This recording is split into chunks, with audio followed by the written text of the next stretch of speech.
Swayam Prabha. Digital India. Educated India.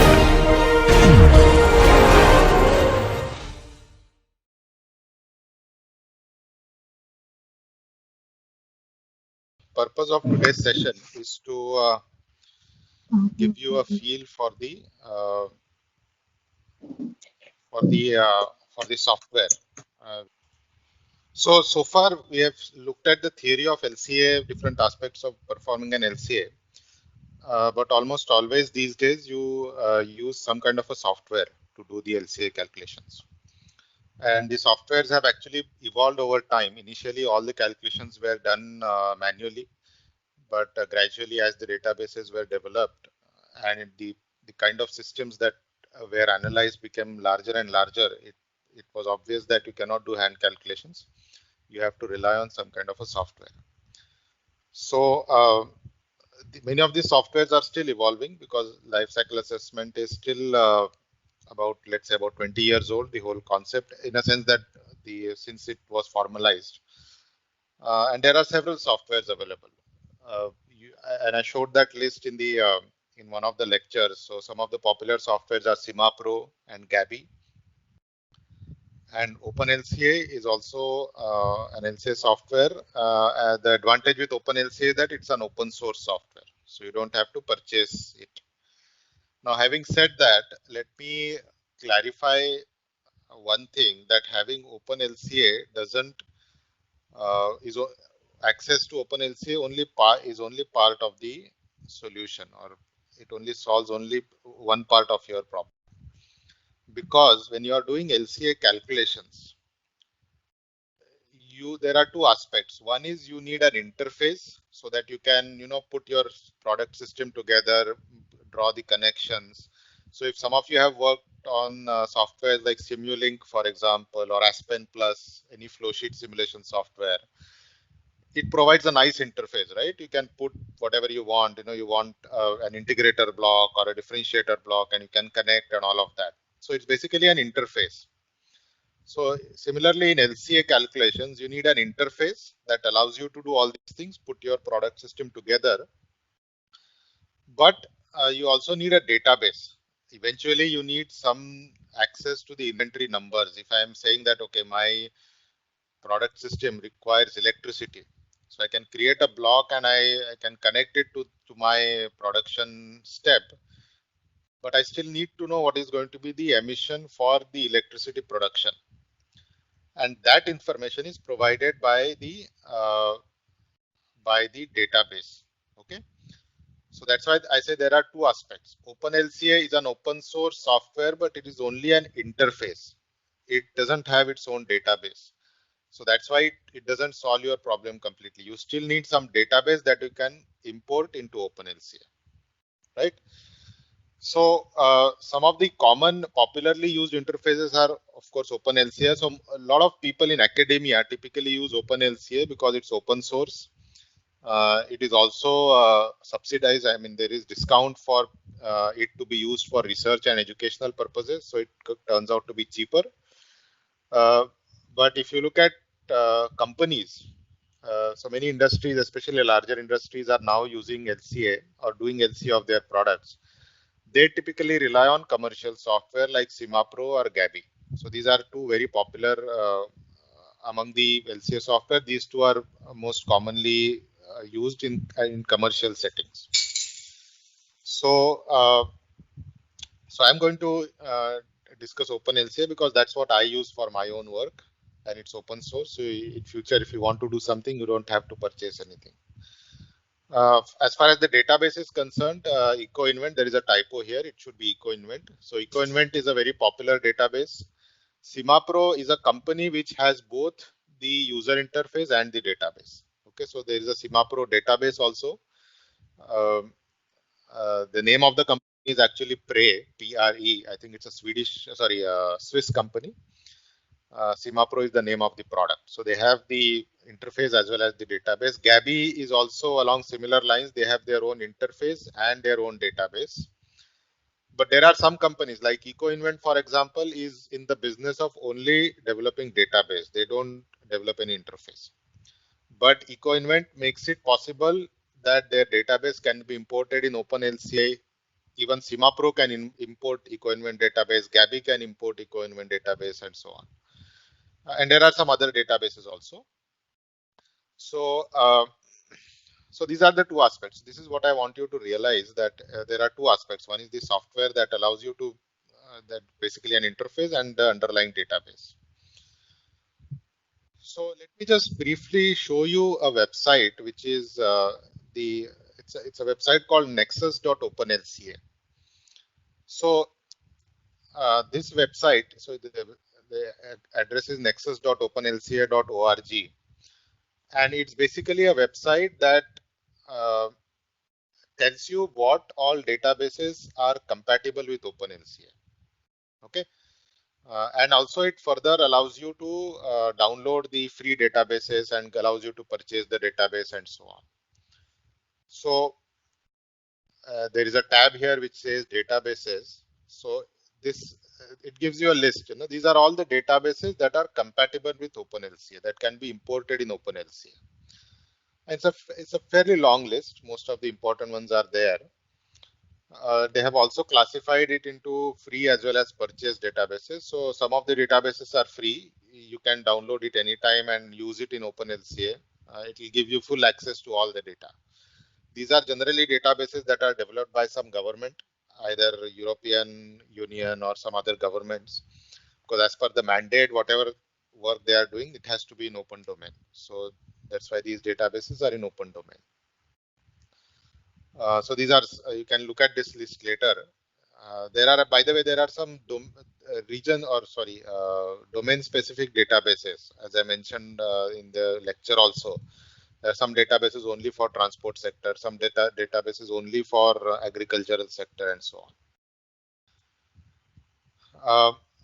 There are also purchase databases. EcoInvent is a commercial database.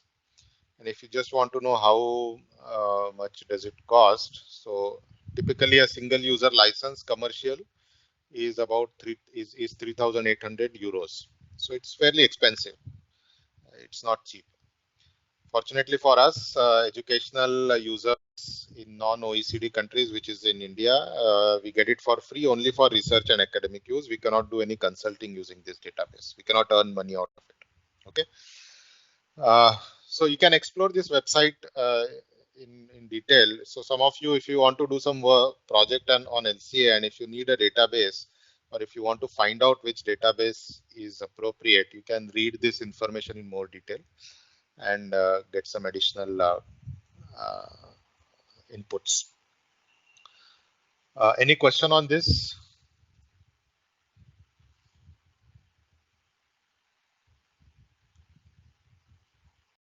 Okay. So now let me go to the interface. So as I said in the email, normally I do all of this I do in a hands-on session where I'm actually walking around in the room and showing the functioning. But that will be difficult to do in about 35 minutes or so that are remaining. So I will just give you I'll show you different components of the database, and I will explain how to set up a small problem. And once that problem is set up, and I'll show you how how we can get, what are the different functionalities and possibilities using the database. Let this database open.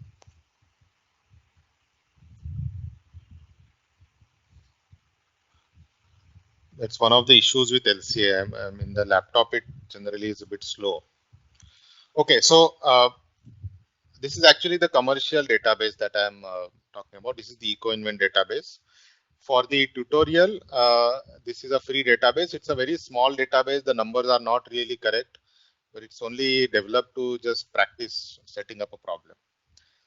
So the database here has mainly 4 aspects, okay, or I should say 3 aspects. Okay, the basic unit of any product system that you develop, right? There are 2 basic aspects of a product system, and we have looked at these things when I explained the various terminologies on LCA. I said there are unit processes, right? These are the blocks which convert something into something useful. These are the unit processes, basic building blocks. And there are different kinds of flows. So there are product flows and there are elementary flows, right? So product flows are flows that have had some human intervention, and elementary flows are flows that have not been affected by, or that are directly coming from nature, or flows that are directly going into the nature. Okay. So the database also has a similar structure. So you will see a tab here which is flows, and if you open the tab, uh, it shows you different categories of flows that are already there in the database. Okay, so this EcoInvent database already has created various flows, and most of these are product flows. So when you go to manufacturing, for example, this represents all the flows that are relevant for the manufacturing sector, that are coming out of some manufacturing process.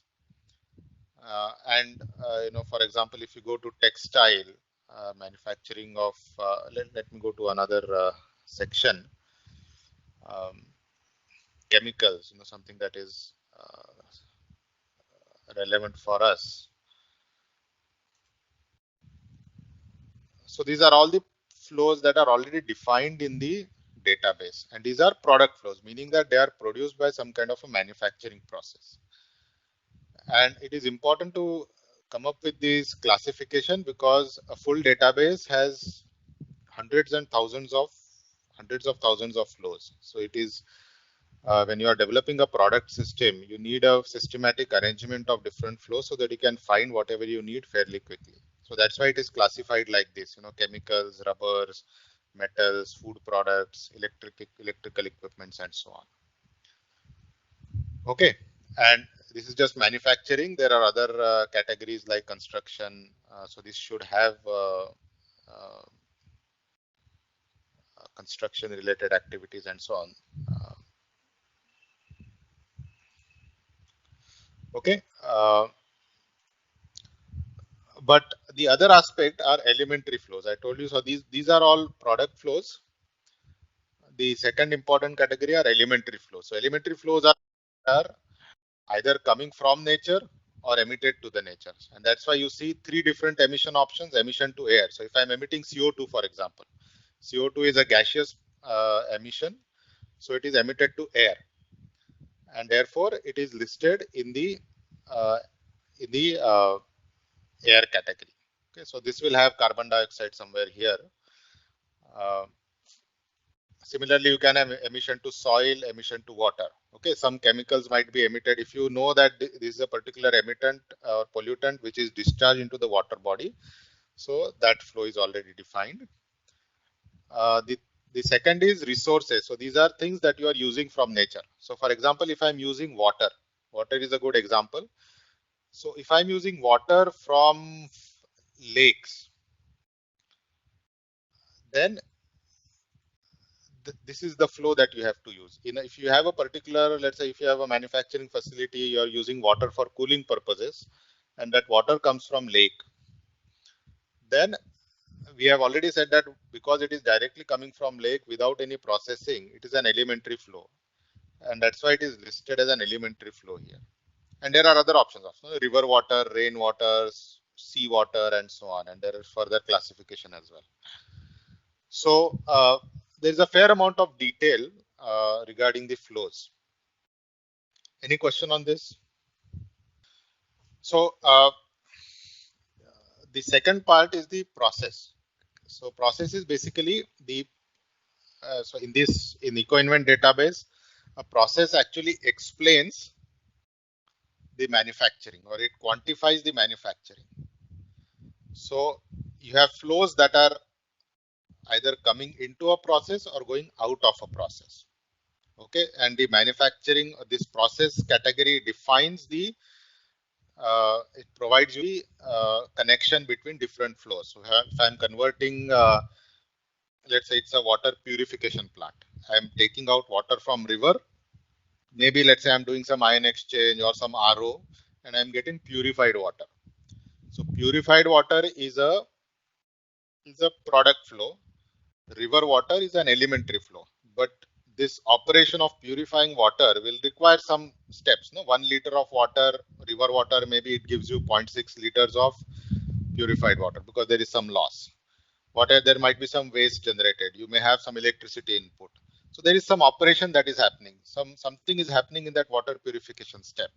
So this whatever is mentioned in this process category actually will explain what happens. So if I'm purifying water, it will have input as elementary flow of river water. It will have output as product flow, and it will additionally tell you what all other inputs are needed. Maybe electricity, some kind of a membrane, uh, maybe some heating is required, whatever. Yeah. So let me show you an example.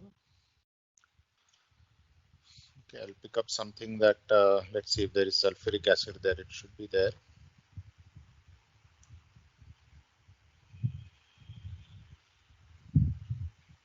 Okay, so sulfuric acid production.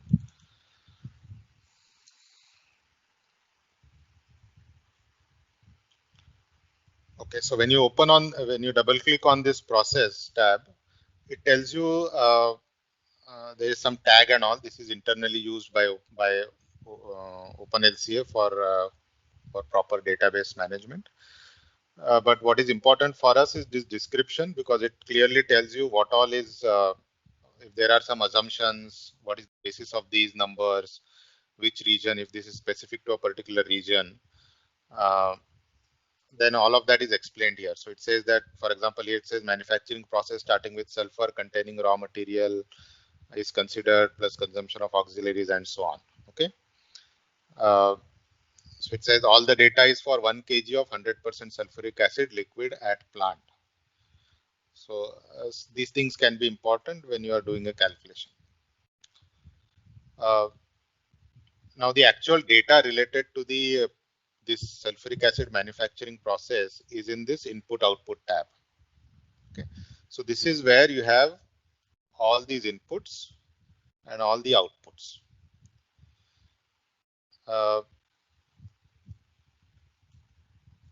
So you will see two different types of inputs. There are two elementary inputs, elementary flows, which is water. So it says water for cooling. So the sulfuric acid manufacturing facility is using some water for cooling, and they are using that as an input to the system. But it's an elementary flow. So this you may not be able to see this right now, but if you in the hands-on session, I will on Saturday I will explain this. There is F, which says it's a flow, and there is a leaf here. This is a small green leaf. I don't think I can zoom on this, but the small green leaf indicates that it's an elementary flow. And here there is a basically set of gears. Again, you will not be able to see this because it's too small. But if you have a set of gears next to F, it shows that it's a product flow. It is coming from somewhere. Okay. So sulfuric acid plant requires sulfur. Sulfur is coming from some processing. You don't just mine sulfur and put it directly in the sulfuric acid manufacturing process. So that's why it's a product flow. It requires a lot of electricity, some diesel, and so on. Okay. So these are all the inputs. So what I'm saying is the flows that I explained earlier. So there are certain flows so these flows are already defined in the EcoInvent database. And what the process is doing, it is connecting different flows. It's telling you what flows are input to my process and what flows are output from my process. Okay. So this is input, and similarly there will be outputs. So these are all the outputs. So these are all the emissions. So again, because these are emissions, these are directly emitted to the atmosphere, and therefore these are elementary flows. So there is some ammonia emission, there is some dissolved solid emission in water. So this is emission to water, for example. Most of the others are, I think, emission to air. So there is nitrogen oxide, particulate matter, and so on. And the quantity is given here. Okay. And the main product that is coming out of a process is highlighted your main product is sulfuric acid. So you are manufacturing 1 kg of sulfuric acids, and all these numbers, input as well as output, are relevant for 1 kg of sulfuric acid. Everything else is an elementary flow because it is coming out as some kind of a pollutant, either to air or water. Any question on this? Sir, in the output, how can water be as a emission to air? So it might be water vapor. It be emitted as steam. Sir, but the amount is pretty significant. 26 kgs of water as steam for 100 liter of sulfuric acid. So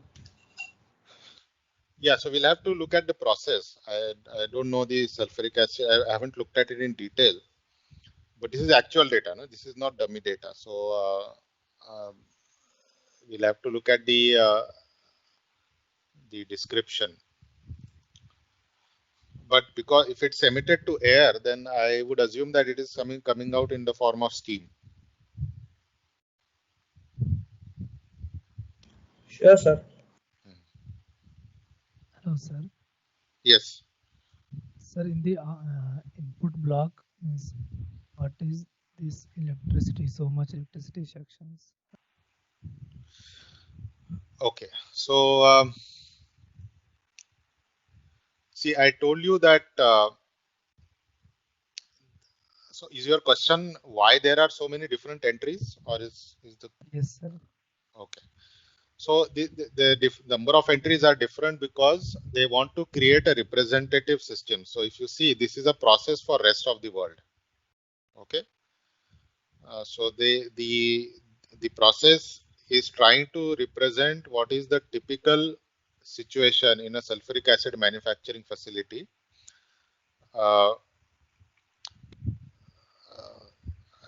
Typically so you will see that everything is medium voltage electricity, but the source would be different. You are not able to see it here, but let's say 10% of electricity is coming from coal, 30% is coming from natural gas, some 5% is coming from hydro, some 10% is coming from solar. So they have created different entries and the numbers are adjusted accordingly. So if I add all these kilowatt numbers together, that will give me the total electricity requirement in a in a sulfuric acid plant. But all of that electricity is not coming from a single type of source, and that's why it is divided. Because because you want to create a representative process, and in China, for example, most of the electricity comes from coal. In France, it is mostly nuclear. In US, a lot of it is natural gas. So what they will do is they will look at sulfuric acid manufacturing facilities. I told you that they will actually go and visit the facilities and get the data. So they will have information about which region it is coming from, and they will do some weighted averaging. Okay, so global manufacturing of sulfuric acid, let's say, is certain million kgs. Out of that, maybe 30% is coming from China. So they will look at the electricity source in China, and they will know that 30% of sulfuric acid relies on this electricity. And they will look at, okay, what is the electricity mix in China? So that's how they will do the calculation. And that's how these numbers are arrived at. Let me also answer this question that was asked in the during the one of the lectures. What is the difference between this system, this S and U, right? That was somebody had asked this question. What is this difference?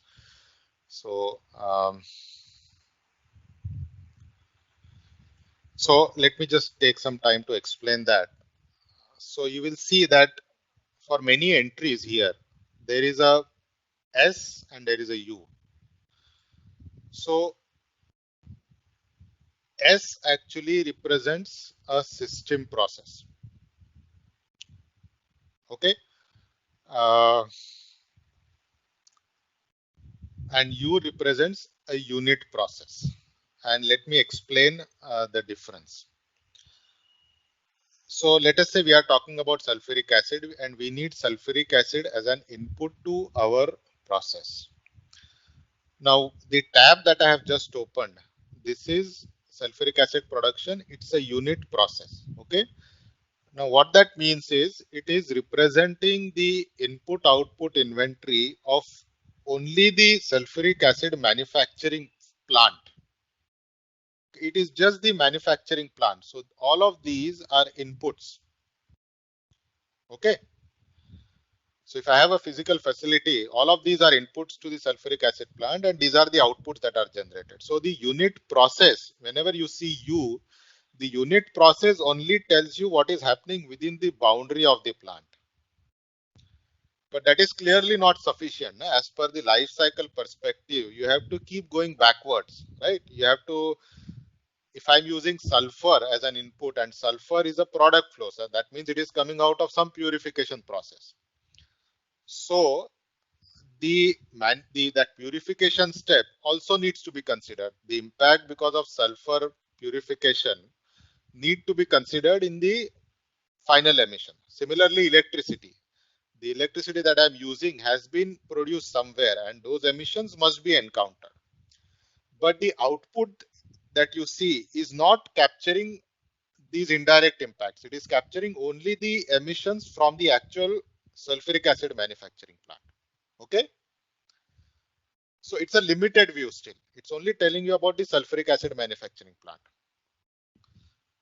So if you are doing an LCA, this is not sufficient. You have to build the supply chain. Okay.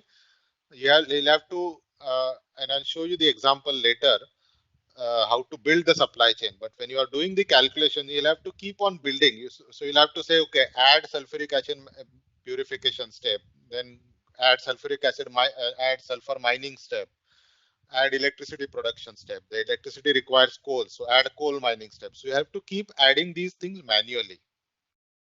Okay. Now what system process does is it adds up everything and gives you the final input output table. So if I open the system tab, so this is now sulfuric acid manufacturing rest of the world, but I'm using system process, not a unit process. You will see just by comparing this, you will see that it has lot more inputs. Right? It has many more inputs and many more outputs. Okay. And that is because this system process is capturing everything that is upstream and it is giving you in a single step.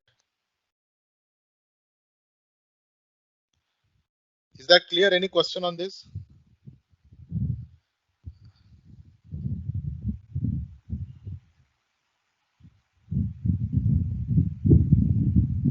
So then which will we use? So I was expecting that was going to be my next question. What is the difference? What is the benefit of one or the other? Okay. So let us say sulfuric acid is an input to your process and you know that I am going to rely on the typical information. I'm okay with the default numbers that are provided by the EcoInvent database. If that is the case, you should use the system process because it is giving you everything together. Okay. The benefit of using a unit process, which was the first one, is, as I told you, this is giving you information only about the sulfuric acid manufacturing plant. Now let us say you have electricity as one of the inputs and you want to customize this a little bit. You know that the sulfur is mined at a particular location, or let's say the sulfuric acid plant is located at a particular region, let's say in India, and you know that at that particular location the electricity is coming from coal-based plant. It is 100% coal-based. Further, you also know that the coal that goes into the power plant is a very high ash content coal. So it generates a lot of pollution. So, and you want to capture that regional effect. You want to customize it. If you want to do that, you take the unit process and customize it and build your own supply chain upstream. You don't have that flexibility if you use a system process. If you use a system process, it takes up everything that is default and you cannot change it. If it is if it's 30% coal, electricity, 20% hydro, that's it. It is fixed. You cannot change that. But if you use a unit process, you can make that change. You can customize a little bit. So unit process gives you that flexibility. But if you are thinking that, okay, I don't really want to customize, I just want to go ahead with whatever is the default, then you use a system process. Does that answer the question? Any question on this?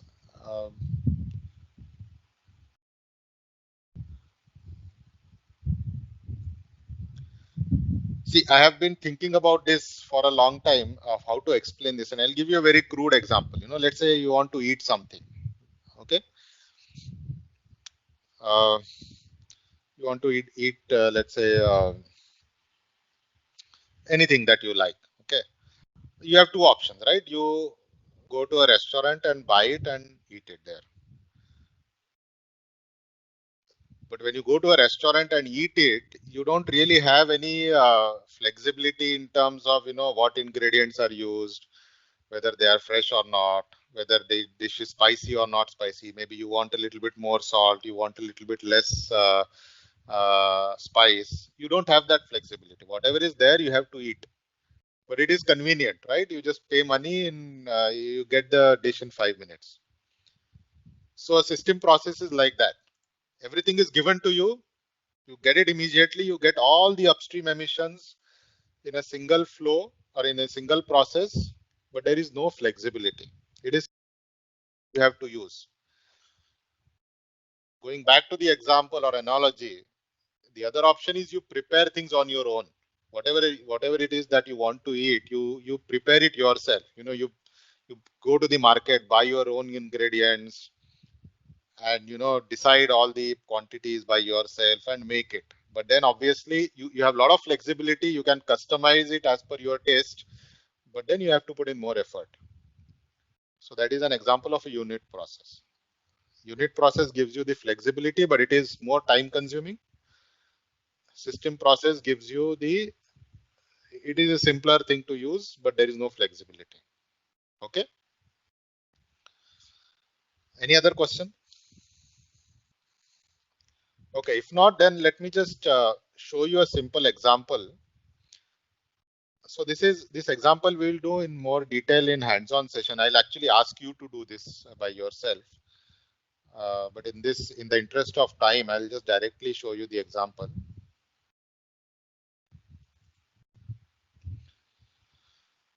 So this is the dummy database, which I've already uploaded on Google Drive. So the problem I'm solving is a very simple problem, highly simplified problem. So it's about a PET bottle manufacturing. So PET, polyethylene terephthalate, is a polymer. All the bottles, plastic bottles that we have, water bottles, are PET bottles. So this is it's a hypothetical, highly simplified example. So it's there are only three inputs. The system here, so this is actually your product system. Okay, your final product that is coming out is one PET bottle. So there is a PET bottle manufacturing facility. For every PET bottle that you are manufacturing, you require 60 grams of PET resin. Okay. And you require 20 megajoules of electricity. Just two inputs, very simple problem. I'm using 60 grams of PET resin. I'm using 20 megajoules of electricity to produce one PET bottle. Additionally, the information that is given to you is that the PET resin is manufactured somewhere else. There is a resin manufacturing facility somewhere else. be transported to the bottle manufacturing facility, and that transportation distance is 250 kilometers. Okay. I hope that the problem is clear. You are using 60 grams of resin, transporting it over 250 kilometers. Once it comes to the manufacturing facility, you are using 20 megajoules of electricity, and you are getting one PET bottle. So we want to develop a product system for this and do LCA. Okay. So I won't be able to go through the steps, details, each and every step. We'll do that in the hands-on session. But what I have done is, first of all, you have to think whether do I need to create any flows? Are flows already existing, or I need to create? Now, in this particular example, what I will assume is that the PET resin manufacturing is as per the standard process. So I will use the life cycle inventory data which is already there in the database. So this and the electricity I will use from the database. So I don't have to create a separate flow for this. These flows are already existing in the database. I need to create a new flow because I'm developing a new product system which is creating a new type of bottle. There might be other PET bottle which is manufactured, and that flow might already be there in the database. But that bottle is not manufactured using this process. So it's not comparable. This is a very specific process of PET bottle manufacturing, and therefore whatever is coming out is also a unique flow. And therefore that flow has to be created. Okay. So first thing I have to do is I've created a PET bottle flow here. And here you just define what is the, you just give a name, whatever you want, and you give the flow property in how is it measured? Here it is number of units, because number of items, because you measure bottle in terms of number. So it says items, the reference unit is items. Now, once the flow is created, then you have to create this process. Now I already told you that I'm using the flows from the database for resin and electricity, but I've created my own flow here. So I have created the process, which is the PET bottle manufacturing. So I've given a name. If I want, I can write some description. It is optional. But the important thing here is the input output tab. So here now I have given all the information. So I said that I told you that the process requires 20 megajoules of electricity. So I have imported the flow here, and how to do that I will show on Saturday. But this tells you that I'm using 20 megajoules of electricity. I'm using 60 grams, so that is 0.06 kgs of the resin, polyethylene terephthalate resin, PET resin, and I'm doing some transport. A quick comment here: the transport is to be mentioned in kilometers, kilograms into kilometers. So 60 grams into 250 kilometers. So that turns out to be 15 kg kilometers. So that's why this number 15 is there. And you can change this. If I want to change it to 16, I can do that. Okay, I'll go back to 15. So these are all the inputs, and I'm getting bottle output. There is no waste and all. I'm just ignoring everything else. Okay. These three are the inputs: resin, some transportation activity, electricity. These are the inputs, and I am getting one output, which is the PET bottle. Okay. Any question on this? Any quick question on this?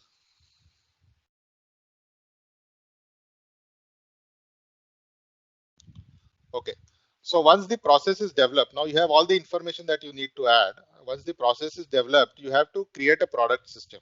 Okay. So there is a tab for this. If you click on this tab, it will create a product system. In this case, I've already done this. So I will directly open it. So a product system is created. And here you can actually pictorially see the product system. So if you go to the model graph tab, here you will see this product system. There is one bottle manufacturing facility. Unfortunately, the interface is not very good. That's one complaint I have with open source or open LCA. The text often is truncated and all, but that's a bit of a inconvenience of using an open source software. So, but it shows you that there are three inputs. There's PET resin, transport operation, and electricity. These three go in, and these three go into the manufacturing process, and you get an output from this.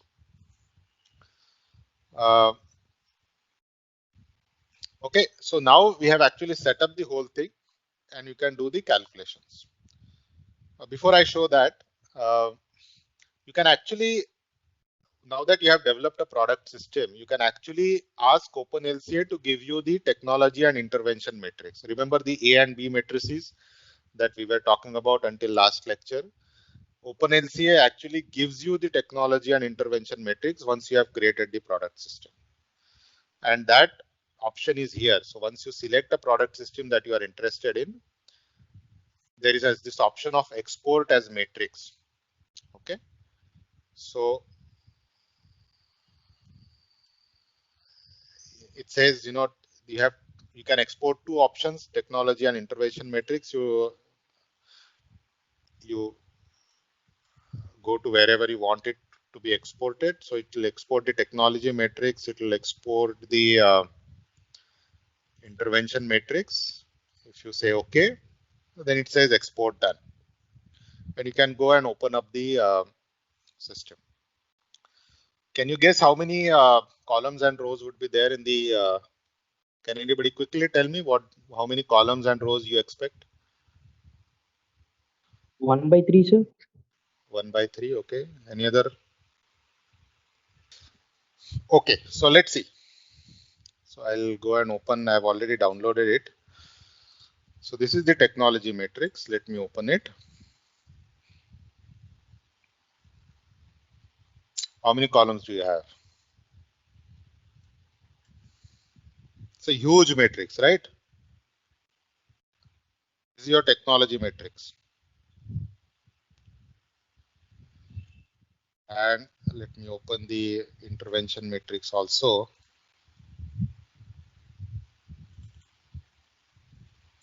This is my intervention matrix. Huge matrix. And it's such a small product system. Why do you have so many columns and so many rows? Any guess?